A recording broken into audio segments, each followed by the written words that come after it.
Hi, Miss Shirley Arbois. Can you tell me about yourself? My name is Shirley Garcia Arbois, 26 years old, single. I'm living in General Trias, Cavite. Do you have kids? No, How many siblings do you have?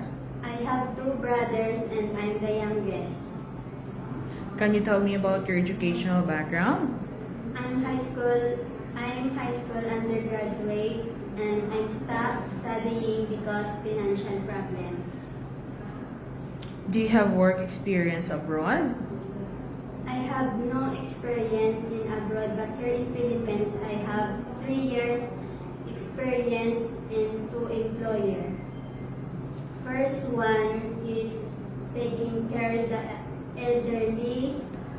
I do cooking, washing clothes, ironing, and cooking. And the second employer is washing clothes, cooking, ironing, and sometimes go to market and take care of one dog. Okay. So, how old is the elderly you're taking care of your first employer?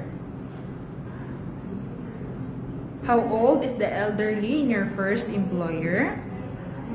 85. 85 years old. Okay. So, how long have you been working as a housemaid? 3 years. Okay. So, how would you describe yourself? I'm a responsible, trustworthy,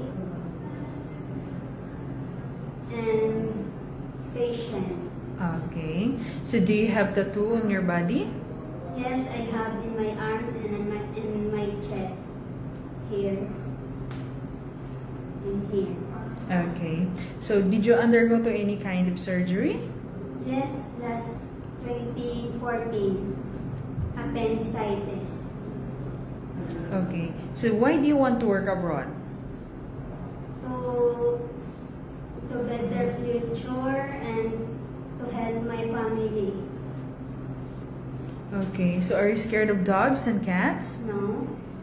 Can you give me your idea on how can you take care of naughty children and children with tantrums?